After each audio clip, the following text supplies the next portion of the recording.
ఈ nutritious food గానీ, లేదంటే డైట్ విషయంలో గానీ ఎలాంటి కేర్ తీసుకోవాలి ప్రధానంగా చెప్పండి? సో ఇప్పుడేంటి అంటే మనకు ఓవరాల్‌గా బ్యాలెన్స్డ్ డైట్ అనేది చాలా ముఖ్యం.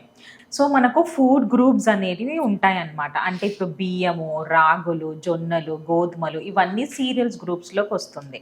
సో నెక్స్ట్ వచ్చేసి మనకు అన్ని పప్పు ధాన్యాలన్నమాట. పల్సెస్ గానీ, లెగ్యూమ్స్ ఇలాంటి పప్పులని కందిపప్పు, పెసరపప్పు, శనగపప్పు ఇలాంటి పప్పులన్నీ ఒక ఫుడ్ గ్రూప్‌లోకొస్తుంది.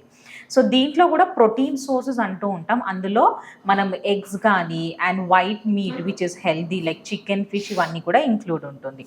అలాగే వెజిటబుల్స్ ఒక ఫుడ్ గ్రూపు, ఫ్రూట్స్ ఒక food group, so nuts and oils ఒక ఫుడ్ గ్రూప్ ఇలాగా మనకు ఒక 5-6 ఫుడ్ గ్రూప్స్ ఉంటాయన్నమాట.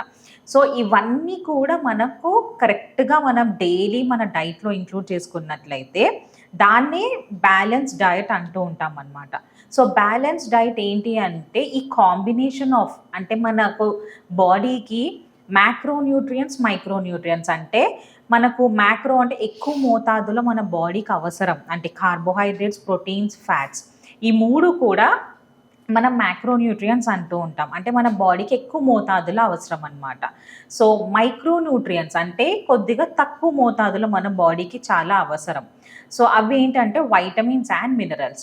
సో ఎప్పుడైతే మనం ఈ అన్ని ఫుడ్ గ్రూప్స్ తీసుకుంటామో మనకు కావాల్సిన మైక్రో ఇంకా మ్యాక్రో ఈ 2 న్యూట్రియంట్స్ కూడా మనకు అందుతుంది. దానివల్ల మన న్యూట్రిషన్ అనేది చాలా ఇంప్రూవ్ అవుతుంది. ఇమ్యూనిటీ అనేది ఇంప్రూవ్ అవుతుంది.